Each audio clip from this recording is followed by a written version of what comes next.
मुको कर संतन की दूरे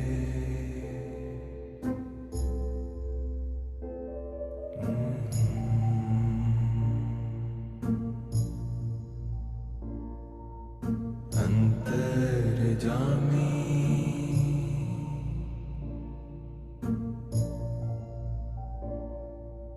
पूरख विदाते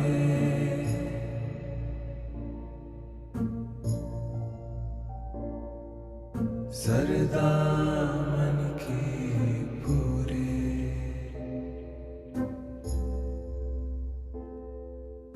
नानक दास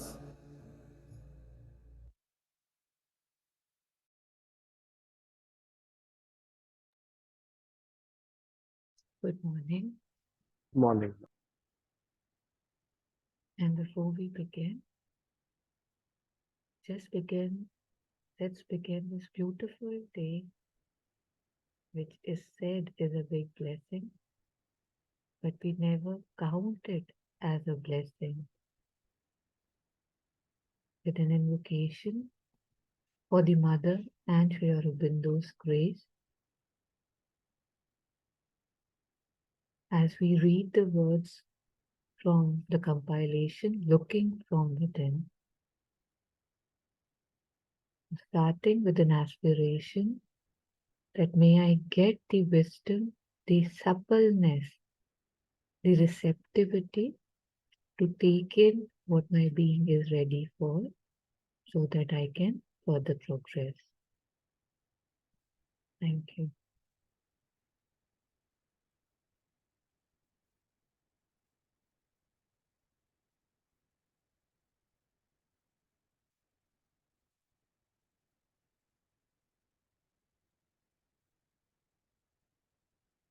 So today we are starting with looking at oneself and others.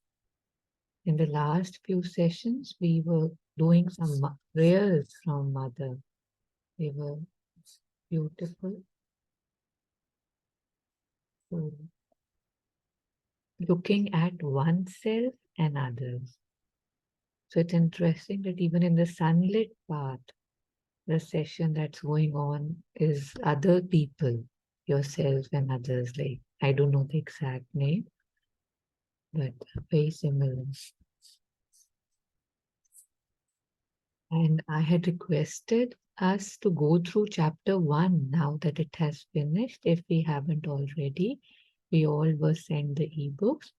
In case you need me to send it again, I'll be happy to. But if there are any questions or any reflections from chapter 1, we can take them at any time. So today, looking at oneself and others. So let's take the first passage by the Mother, Discovering a Hidden Treasure. So if anybody has the capacity to read, they can unmute. Otherwise, I will go ahead. Yes.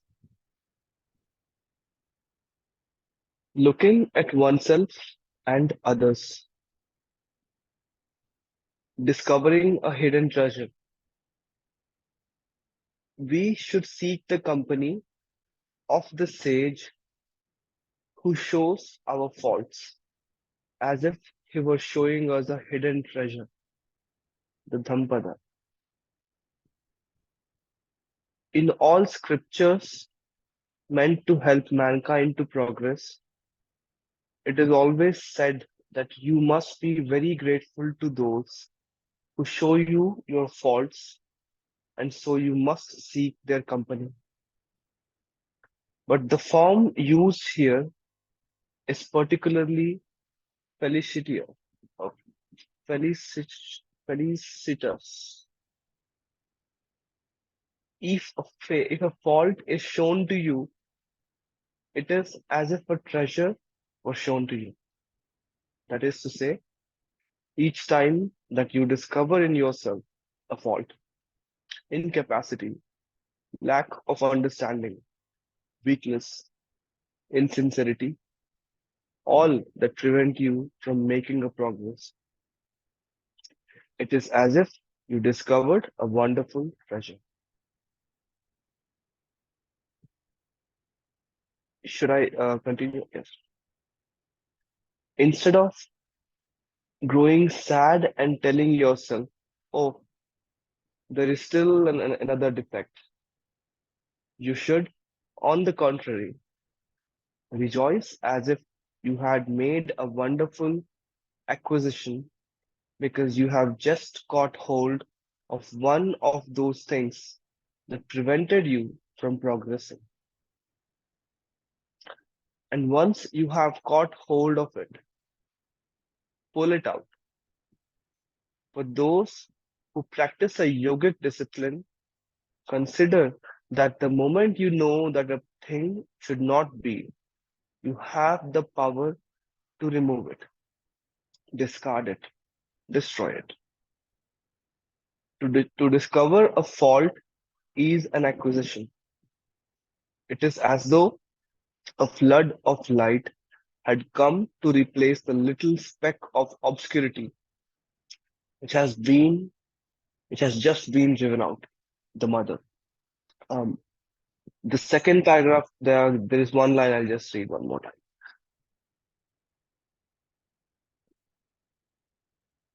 I'll just read the whole paragraph. Instead of growing sad and telling yourself, oh, there is still another defect, you should, on the contrary, rejoice as if you had made a wonderful acquisition because you have just caught hold of one of those things that prevented you from progressing.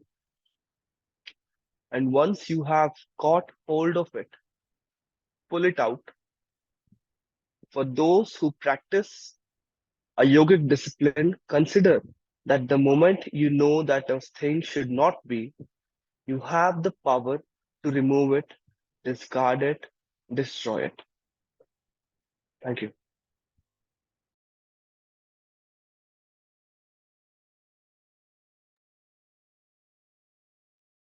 This reminds me of a document that was found. I don't know its authenticity, where a British officer has written back to Britain and he said that, if we want to have this power, if we want to have a power, if we want to have control over them, we'll have to hit them at the root. We'll have to take away the education system.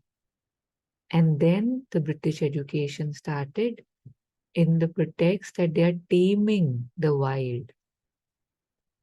So here Mother is saying that when you discover a fault in yourself, it's like an acquisition, like you've received something. Like, we usually say a property is an acquisition, I don't know, a gold chain is an acquisition, a huge bank balance is an acquisition. No, here is it insult? What am I getting confused? So basically, not going on the word, but with the whole passage, how it was that it's a good thing. It's something that you have acquired. But what is happening? She's saying that it's as if a flood of light had come to replace the little speck of obscurity. So it's a good thing. But when I see in my mental construct, I don't see this as a good thing. If somebody points out a fault in me, it hurts.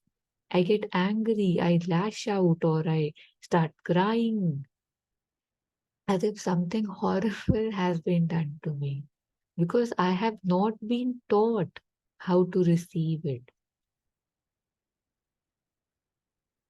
So again, this thing about the education system in general, that how these things, if taught, our whole approach to life would be different from the beginning, but never to go there. The day you learn, right? The day I'm able to believe this, pick it up, accept it, that's the day. From that day, I do have the opportunity to change, to be more receptive. So let's always look at what I can do. So again, very similar to the passage that we were doing yesterday. Their mother was saying the same thing almost. Just 1 second.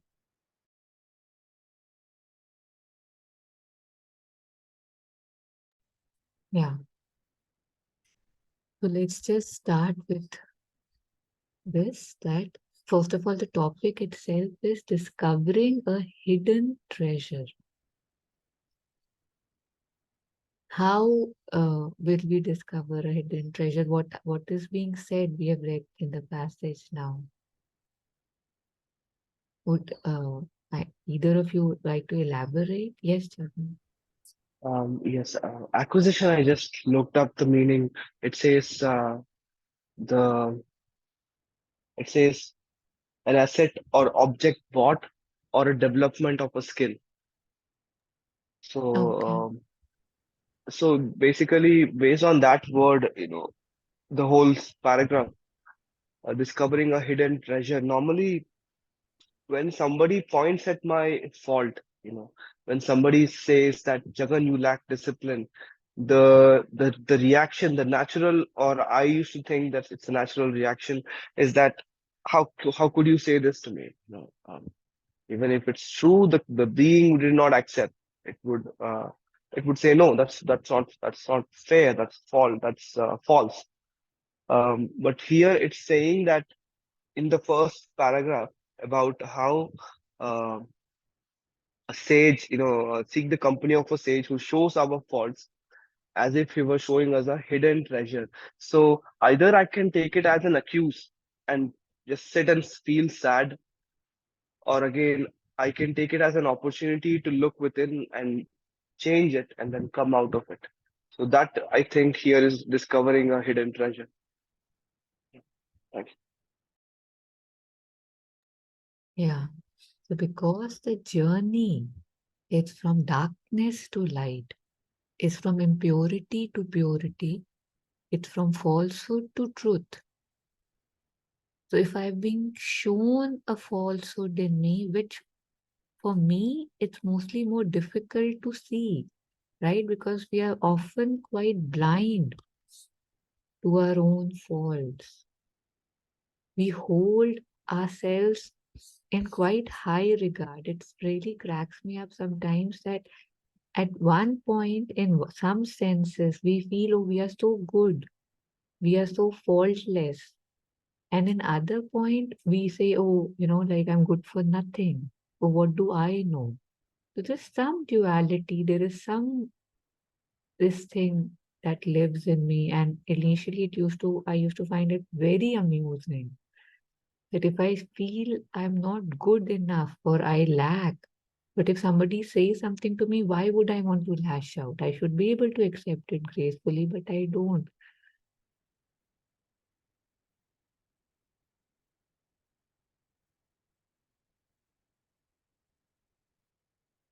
Very interesting how I operate, how we operate.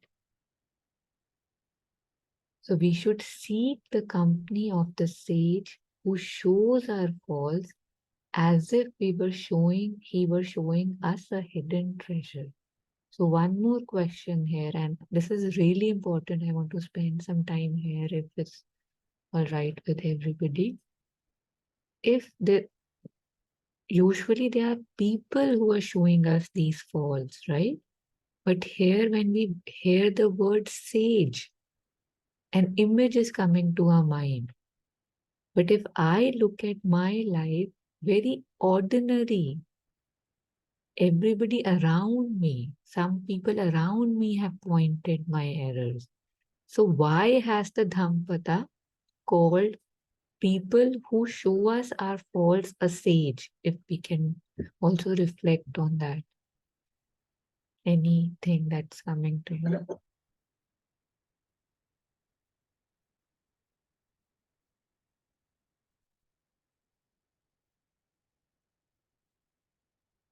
Yeah, Ritu, have you woken up?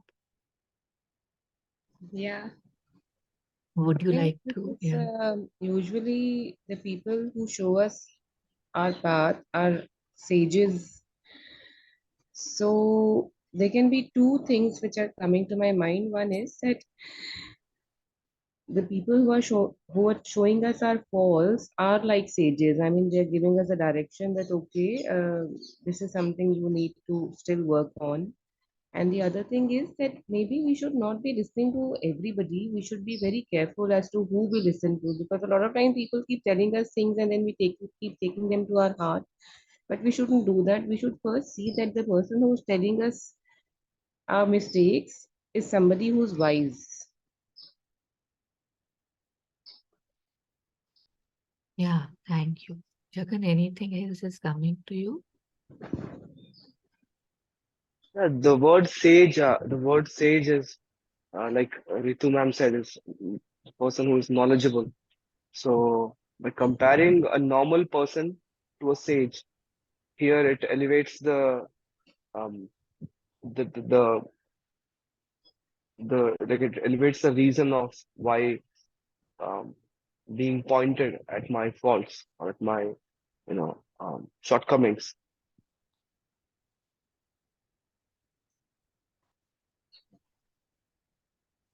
Okay, so let's do a small thing. We all have faults, right? And say you can very clearly see something that you think I'm faltering at, or I have an error, or I'm doing wrong. And if right now you have to point it out to me, are you feeling comfortable? Are you feeling anxious? Are you feeling a fear that what if I don't like it? What if I won't want to talk to you for 10 days, 20 days, or I get hurt? Do these fears come to you?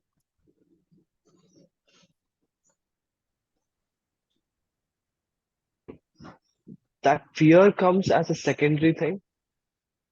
The primary thing that comes is um, I don't know. Yesterday, Monica ma'am was sharing. You do not point at others until you have the power to change. So I feel the power is still not there. So I don't feel the need to change. No, point at. See, And that is a secondary is very, also as unafraid, being afraid. The second thing is also being afraid that not just in this case, but in any case, that okay, if I'm too direct, he or she might stop, talking to me. yeah. So So that that is fear also there. is there, right? Like we are scared. Honestly, ideally we don't want people to find faults in us because we really want to be good. We don't want to have faults. But that's an ideal scenario. I do have faults. I'm working. I am, a sadhak is someone who's doing sadhana, who's working for his or her perfection. So factually, I know that. And yet, emotionally, I feel that roughness, that rudeness, if something is said to me. So, yeah, Ritu, you want to share more on that? No. Okay, so what I felt when I read this was that if I am able to see something in someone which we can very clearly see, considering we are not them, it takes an effort, it takes some surrender, it takes some offering to be able to show that to them. And I'm not talking about accusations. I'm not talking about, okay, something is happening and you're having an argument and you say things. But if you genuinely want to say things to other person where you feel they are stuck, it takes something from you. So I think from that regard also, that person can be given a good place, like he can be referred to as a sage, that he is confronting that discomfort, he is confronting that his own fears, his own thing, that okay, what if I hurt? Because it's if I'm talking about right now, it seems silly, right? That why would I fear about somebody getting hurt and all? And yet in our everyday there are a lot of dynamics that are taking place. So again, there I think even for the person who's confronting or pointing, it's a, I don't know, progress for him or her too. And for the both ends, it's like that. So yesterday's, sunlit path where mother says you'll have to rise above all, the attachments and stuff. And then she said your feelings of good or bad, right? Okay, if my intention is to help someone, even if I feel it will hurt them, even if I feel maybe the relationship would no longer be there, if I actually want to help them, I would go ahead. So just to acknowledge that, I think it's good. It's a good thing. We should seek the company of the sage who shows our faults as if he was showing us a hidden treasure. Yes, you. Yes. Three things come to my mind when you said what you said. The first one is, one time I remember you said that, you know, am I loving someone because they are with me, or am I loving someone because they are happy? And the difference here is, if they are happy or if they are enlightened, if they are changing, if they are getting better, then does it really matter if they are with me or if they are not if they are anywhere? So that is there to love at that extent that it doesn't matter if he or she is with me after saying what I want to say. The second is, you know, the selfish, it's also, I find that I'm also selfish at times when I pull myself back before advising someone, because let's say, one of my friend, he is addicted to something. He's addicted to movies, and I keep that, if I tell, he's a very close friend of mine. I never really complained about him or complained to him. Now I say that, don't watch movies so much. It's just distracting you. I am at also fear that, oh my God, he's such a close friend of mine. Now I say this and he'll stop talking to me because he's so sensitive. There, I don't see my love. I see my selfishness. If I love him, then I let him transcend that. It doesn't matter. Three is my uncle, Nirakar uncle. He said, he asked me, what do you think is sincerity? And I said, sincerity is being true. And he said, that is only half truth. Sincerity is being what you're inside, being the same outside. Feeling what you're inside, saying the same outside. And I had a practical, he also gave me a practical somehow, that I met him after 24 years. I went there, he didn't hesitate to point at me. He didn't hesitate to say that, you know, in the end, he said, I would have been happy if you were more sincere. And, that actually, at that point of time, it really hurt me, because I didn't expect that. But I came home and I sat with that thought, and he was right. But again, he took that risk. Another 24 years, I don't meet him. It doesn't matter for him. All he wanted for me is to grow and progress. So, yeah, so the three things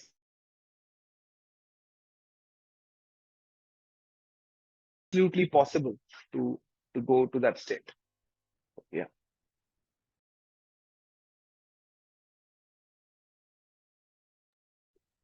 Yes, thank you.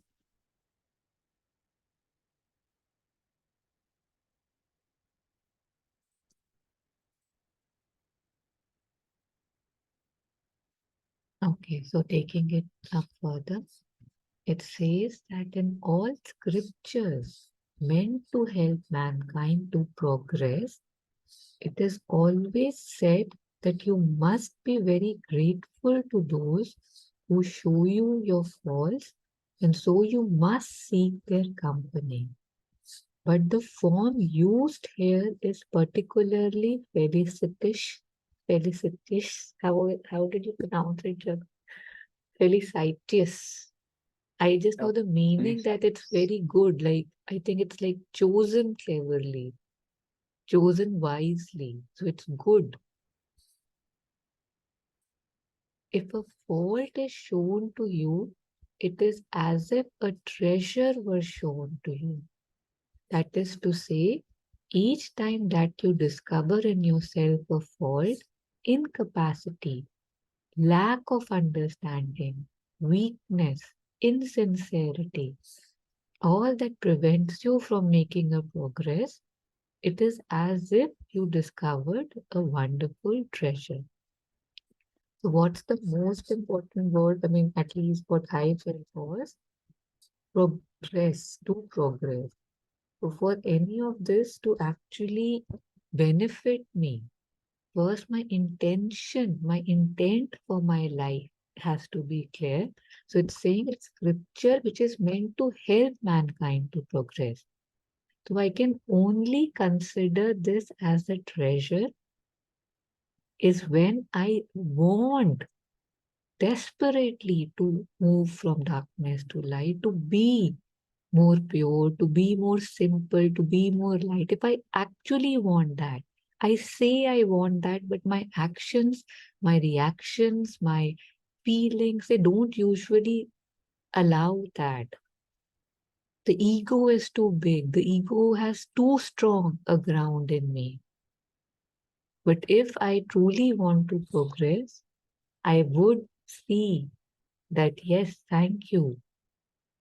If I see an incapacity, lack of understanding, weakness, insincerity, and you've already given a beautiful example of that. So, because in my reactions of, say, how could you say this to me? What ends up happening is that I don't progress. I just go into those storylines of, oh, I'm hurt, or how could they say that? And I see what I forget. I ignore what was being said. And then I just lose another opportunity to give it up, to become stronger, more sincere, to get more understanding because I was busy playing the mind games, the ego games, not in a clever way, but just that I'm habituated to do that. It feels good. Somebody says something to me. I feel bad. I'll tell this to 10 people or 5 people that you know what that person said. Can you believe that? And this is how I'm able to channelize the energy, not to my progress, not even to analyze that is there any truth in it, but I just remove it like that and then another opportunity gone. And then again, maybe 5 years later, 10 years later, I might be shown that again. And I will, if there is a fault in me, not fault, like just, my habits, my tendencies that I can now let go.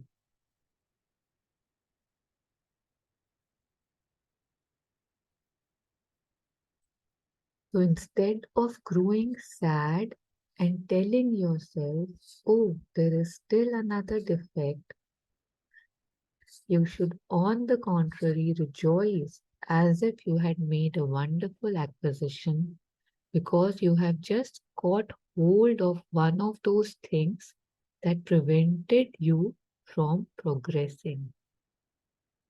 And once we own it, once we are able to see it, I have often wondered that how could I not see this before? It's so obvious in me that I'm doing this.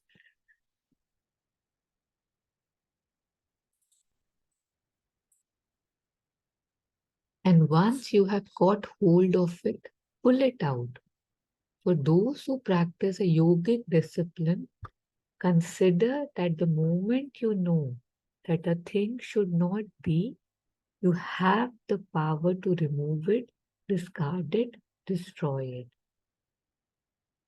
So for us now, at least beginning today, if we had not been doing this, because this is why we are here early morning, to want to evolve further.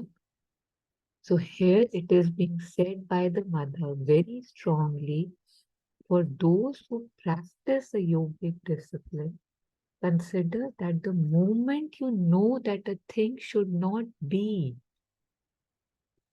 you have the power to remove it, discard it, destroy it. So I have the power to remove it, discard it, destroy it.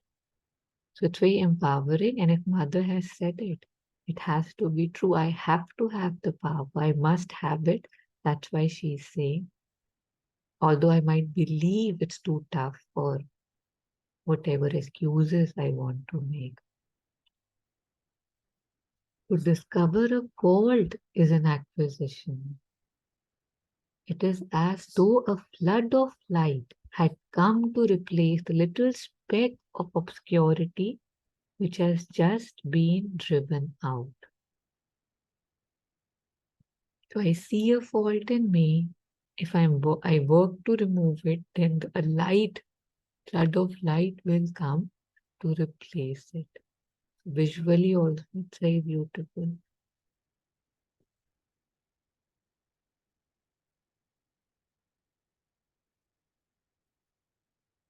Yeah. Anything on this?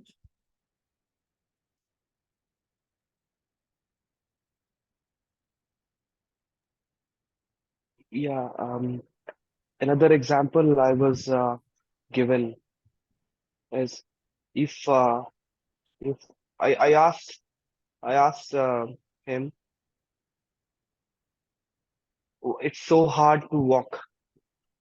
It hurts to know the truth and to accept it." And I said the path is rough.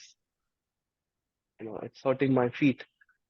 And he said, if I am able to aim higher, aspire higher, much higher than any of my any of the thoughts my mind would present. If I'm really looking at this at the peak of a Mount Everest, I would not bother about all the thorns, all the problems that come along the way. And if someone comes in my life and says that, take this route to climb up, and although I've come half the distance, I would still accept it because it doesn't matter. The ego doesn't come there because my goal is fixed on the peak of the mountain. So having that solid ground that this is where I want to go, it doesn't matter what the ego feels while walking through the path. Someone's pointing at me. So I think that is a very good way of being open to accepting the things that I'm being told. Okay, wow, this he said this. Okay, he said do collective. Stop being so individual, do collective. And you know, um, I can think, okay, there is something here to learn, and I can progress instead of saying, "Ki, how could he say that to me?" And I'll also share this experience that I'm facing. I'm going through right now. Uh, Setting a goal is one thing, and I'm so fortunate that that has happened. Second is to go beyond the negotiations. I find that the mind starts negotiating. The vital says, okay, okay, I understand that you have a goal, but okay, let's dial down a bit. Let's do this and also go to the goal. Let's do shadi and then go to the goal. But these are not this small negotiations. They can entirely distract me from the path. They can take me away from the path. So now it is a stage where this very intense negotiation is happening, and I keep on telling this, every rebuttal it throws, ki, no, this is a non-negotiable thing. There is not one thing that can be negotiable. And once I can transcend beyond that, and I can fix my aim on the goal, then I think it's going to be a I cannot remember the idiom, but anyway, it's going to be very easy to just accept the truth and just move on. I feel.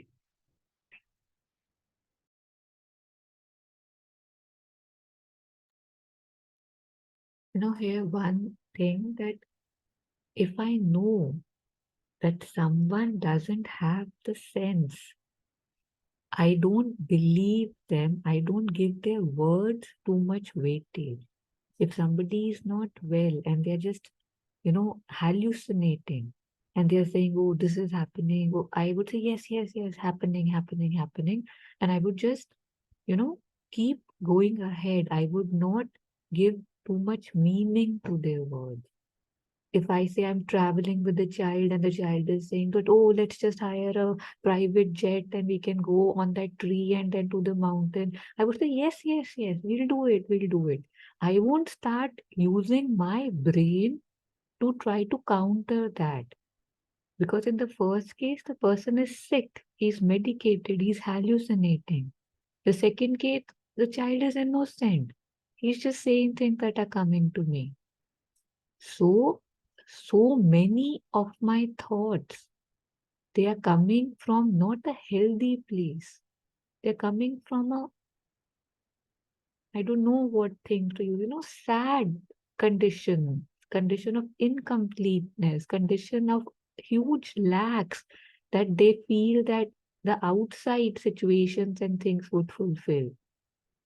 So if I can see that now, I don't have to engage with every thought. I can just start slowly letting some things slip by. Oh, yes, yes, yes, they are saying it. Doesn't matter.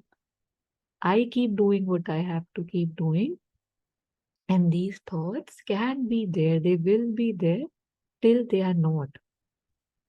So just referring, at the comment of engaging, because to sit and engage with them also takes up a lot of my energy. Not saying that you shouldn't, but just knowing that I also have a choice to start ignoring sometimes, if it's possible, just to have that, because initially it does not feel I have that choice.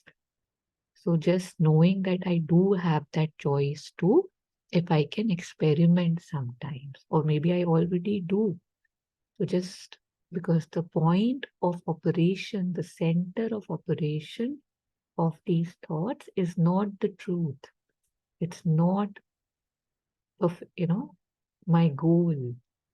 So if somebody is doing their own thing and I have a goal, if I'm climbing on a mountain top and I find somebody somewhere in the bottom of the hill which says, oh, it's so beautiful here only. Why don't you just click pictures here and go back? I'll say, yes, yes, yes, it's very beautiful. Thank you, thank you, thank you. And I'll keep walking, right? I might. So just that.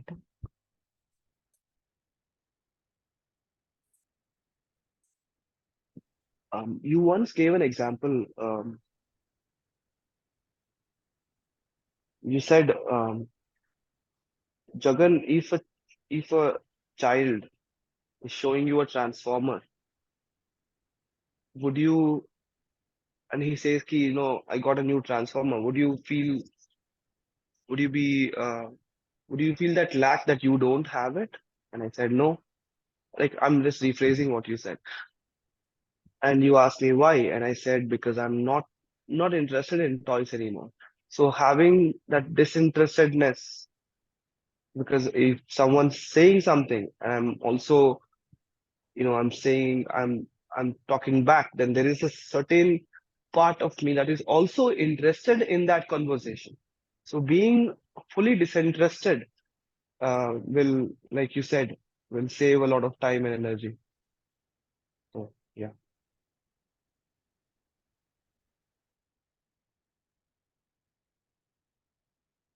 Yeah.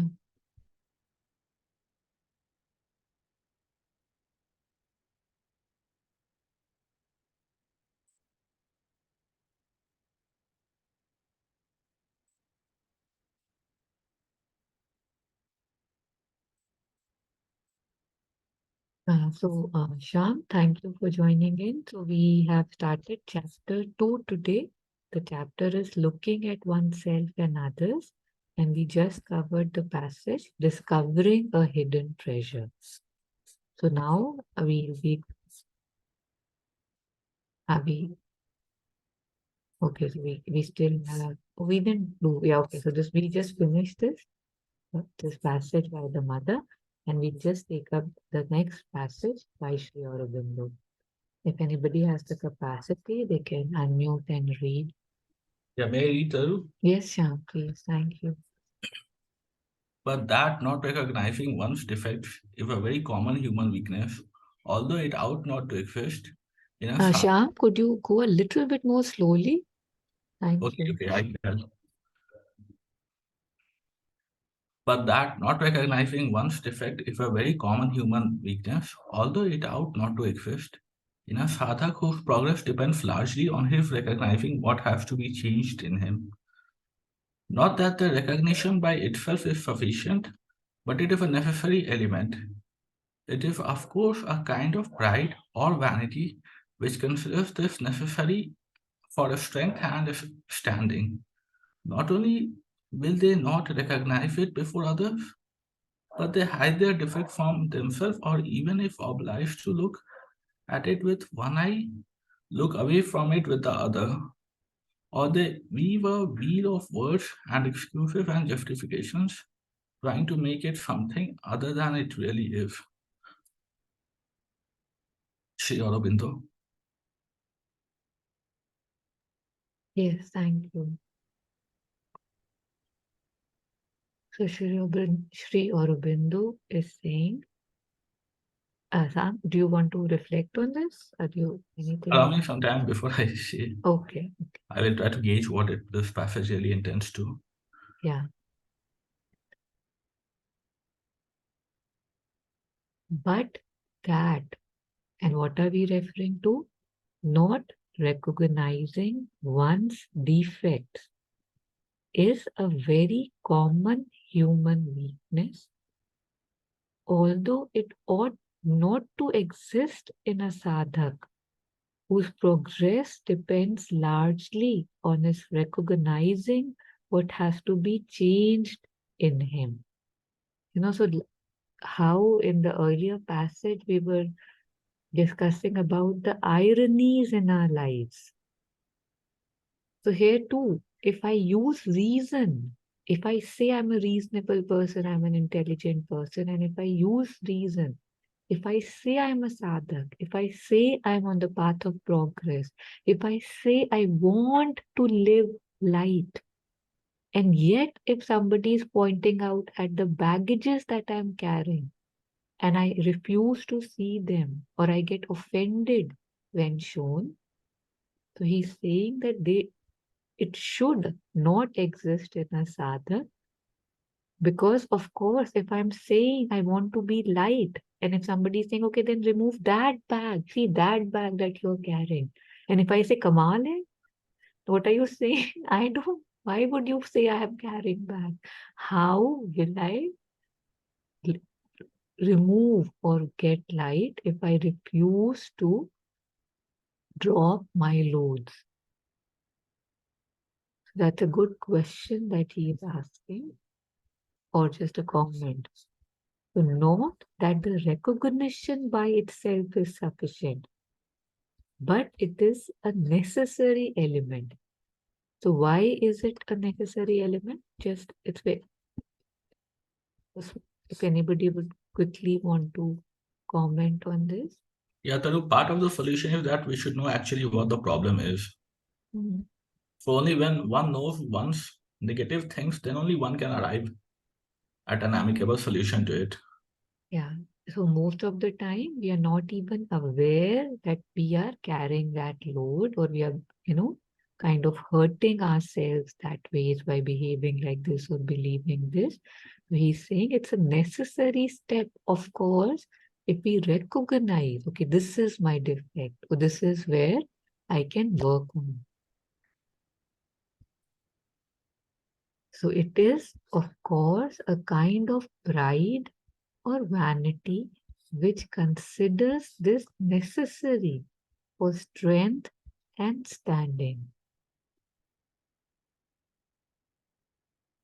Right? So anytime I lash out, anytime I feel hurt, anytime I feel, oh, life is so tough, why is somebody pointing this out to me? What in me is lashing out? What in me is feeling hurt? My pride or my vanity? My truth doesn't feel hurt. My ego, its main job is to feel hurt, I would say. So when I feel hurt, Once I was told something by someone, and of course there would be so many incidents of that, and I was like, it's absolutely not true. Like, how can you even say that? And yet I could see so much movement in my being against that statement. So although mentally I could not agree with what was being said to me, but when I saw the movement in my being, I realized कि कुछ तो गड़बड़ है कहीं पे. Otherwise, why will I be reacting so strongly? So then I said, okay, and then I was able to receive it. Not that I still see what was being said, but it's in my radar. I know, okay, something was said, something in me moved. Okay, let me keep it as a thing. Okay, maybe some more light is needed on it. So it's actively sitting now with me. So just sharing this, okay, although my mind could not see, but because I could see that I'm reacting where a reaction is not needed, means कि कहीं तो दाल में शायद कुछ काला है, maybe. So this also helps when I react to something very strongly.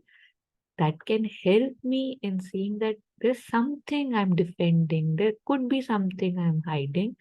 May God give more light on this. If I want to, of course, give up the small errors, defects unknowingly, subconsciously even, or by habit or by conditionings that I'm making.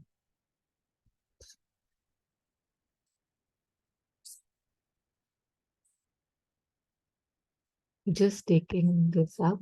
So, of course, it's pride or vanity which considers this necessary for strength and standing. So, if I accept it, I feel I would not be strong. If I accept it, I'm accepting I'm weak or I'm wrong again. So, it is, of course, a kind of pride or vanity which consider this necessary for strength and standing.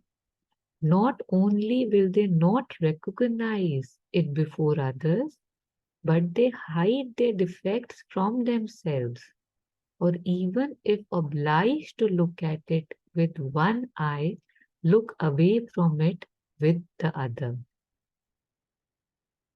So not only do we not recognize it before others, so we don't accept it, which is okay if we don't want to, but if we can see it and work on it, that's enough. But what we do is we hide our defects from even ourselves. Or if we are forced to look at it, obliged to look at it, we do it with one eye. With the other eye, we look away from it, okay, so that my whole light doesn't go on it. Because if it goes on it, I'll have to accept it. I'll have to change. I'll have to make an effort. And our lives are spent on this. And that is why if we see our progress is quite slow, because we are not very ready to confront things. We really like to put things under the carpet. We really like to say, ha, हम देख लेंगे, yeah, something is there, but let me do this right now. Let me just, if something in me hurts, if I would say, yes, I will look at it. I don't just sit there and see, okay, what hurts? Okay, tell me what I'm feeling. I don't give myself that space usually. And then that thing keeps coming, keeps coming, keeps coming. So a lot of times I have felt that, oh, if I would have been, shown this when I was struggling with this as a child, why did I not talk to somebody? It was such a simple thing to let go. But I was never told to confront things, right? I was just, because it was more important to just look happy. It was just more important to just say that, okay, everything is good. That's something that we promote, right? कि खुश रहो, हमेशा हंसते रहो.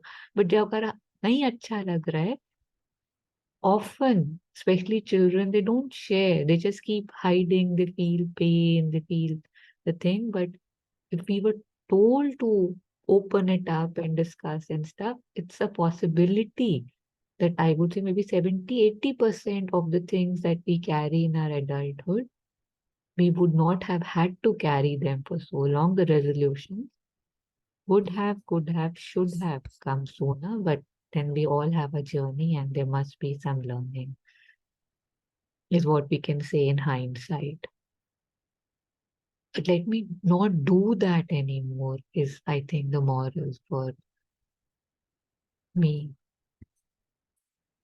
So just finishing it up, the last sentence. So, or they weave a veil of words and excuses and justifications, trying to make it something other than it really is. We do this.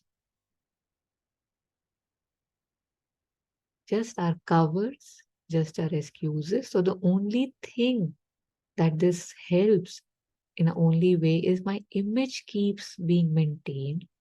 I feel, oh, my respect is still there. I am considered good. So the progress is not then the main aim. The main aim is to maintain those images that I have built.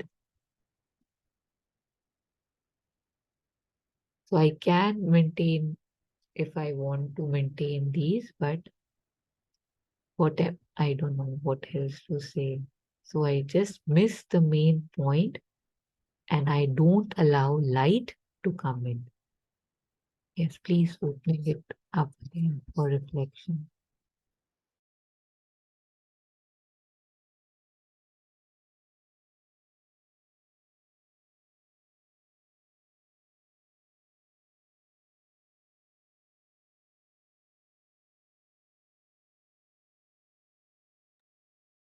So today, both the passages were about discovering a hidden treasure.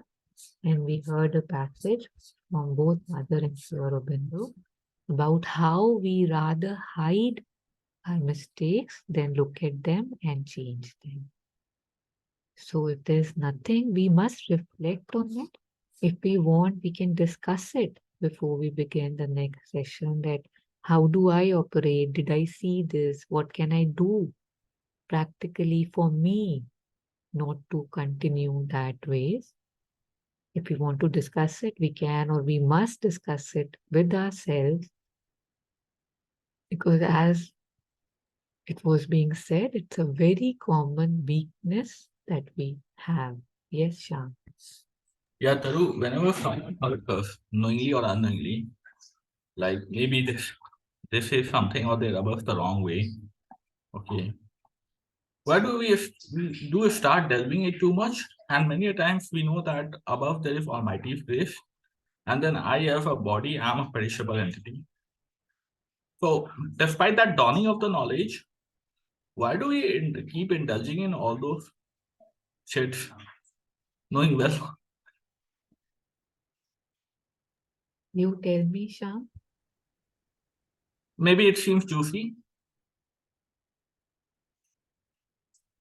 What more? There's lot of reasons. Keep going.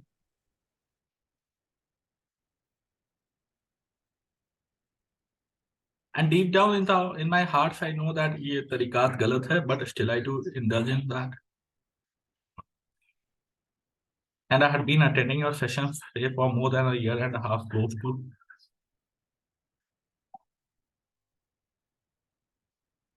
Yeah, let's blame it on the sessions. They No, did no, no. Why nothing. would I?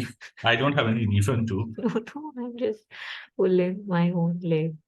Yeah. I must, what do you call, I must be thankful to you for No, all. no, don't go there. I was just, yeah. So, Sham, exactly what you said. It's juicy.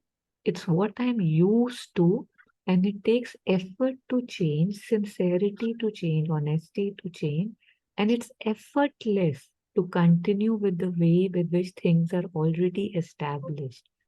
But any time any change has been made, it's impossible that there was no effort around it, right? Anything, big things, small things, like the pratha of sati, right? Like for the people who were doing it, that was the most auspicious thing to do, burning.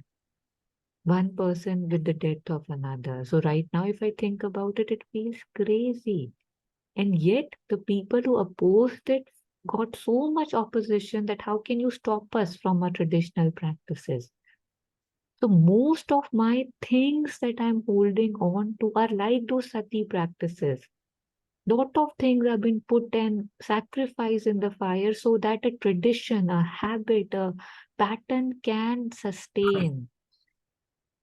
But if I'm, and of course I must be getting, like you said, some juice from it, but there would come a time when I would be able to see it and then I can, I don't know, drop it. So Yeah, what? Taru, I have made some progress, okay, but there is still ground for considerable progress. And Sham, this we would be able to say till the day we die, right? So it's Yeah, yeah. great that there's a ground for more progress because this is why we have come on earth to progress, to be more, to evolve. And this is why perfection is not a point, right? Every time you move 10 steps ahead, it moves maybe 20 steps. It appears to be 20 steps ahead than you. Ever evolving evolution, ever evolving progress. So it's also very beautiful, but we must put in the effort that is needed. If I can see, I must do something about it as soon as I'm capable of doing it. But I have to, like it said, fight a lot of veils and lot of dogmas and my own beliefs and patterns to be able to refine myself. So this is where, why we say that I am my own worst enemy.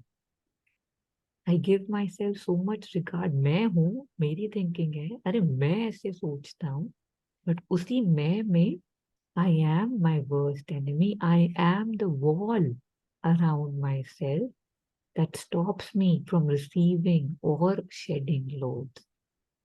So a lot of this journey is about confronting my own self and letting go of this wall slowly, slowly, slowly, so that there can be more porosity and I can receive more, I can shed more.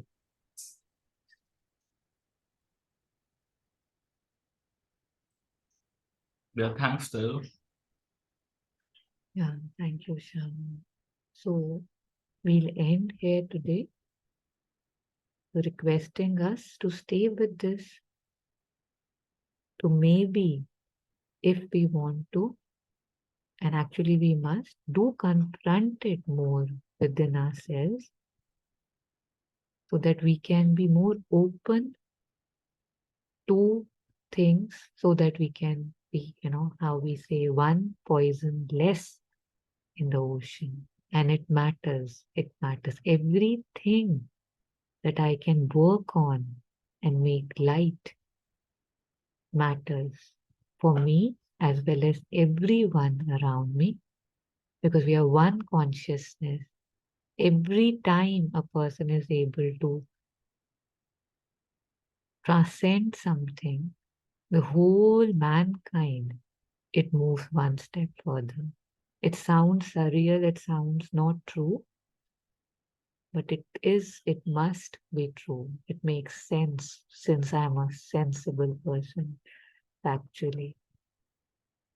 So thanking Grace, thanking Divine for the ability, the blessing of these words, these sessions, the satsangat, and the intellect to understand. May all beings be truly well, truly happy, and be able to live light, move towards more and more light, so that we can fulfill the purpose, the reason why we are all here. May progress be my guiding light, and may I am able to drop everything else that stops me from progressing. I won't be able to do it without grace, and aspiring and praying to grace to be more present in our lives. Thank you so much.